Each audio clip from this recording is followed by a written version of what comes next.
अथ सिद्धकुञ्जिकास्तोत्रम्। शिव उवाच शृणु देवि प्रवक्ष्यामि कुञ्जिकास्तोत्रमुत्तमम्। येन मन्त्रप्रभावेण चण्डीजापः शुभो भवेत्। न कवचम् नार्गलास्तोत्रम् कीलकम् न रहस्यकम्।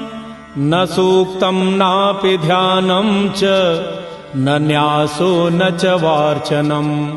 कुञ्जिकापाठमात्रेण दुर्गापाठफलम् लभेत्। अतिगुह्यतरम् देवी देवानामपि दुर्लभम्।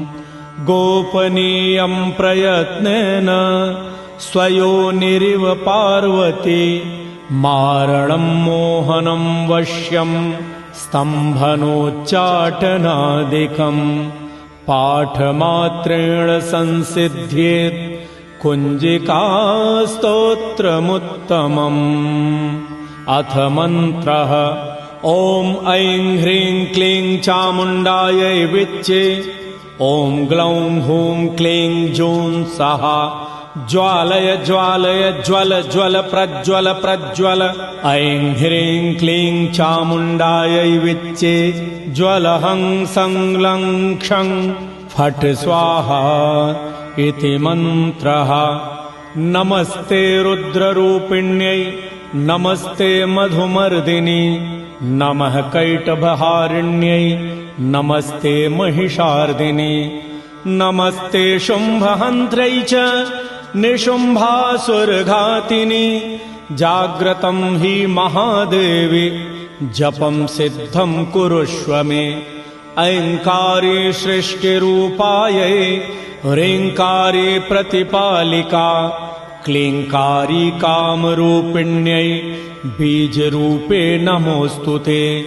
चामुण्डा चण्डघाती च यैकारी वरदायिनी। विच्चे चाभयदा नित्यम् नमस्ते मन्त्ररूपिणी।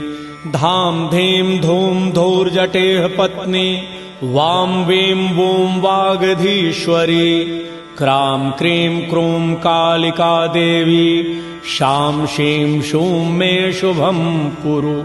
हुं हुं हुंकाररूपिण्यै जं जं जं जम्भनादिनी। भ्रां भ्रीं भ्रूं भैरवी भद्रे भवान्यै ते नमो नमः। अं कं चं टं तं पं यं शं वीं दुं ऐं वीं हं क्षं। धिजाग्रं धिजाग्रं त्रोटय त्रोटय दीप्तं कुरु कुरु स्वाहा। पां पीं पूं पार्वती पूर्णा। खां खीं खूं खेचरी तथा। सां सीं सूं सप्तशती देव्या मन्त्रसिद्धिं कुरु।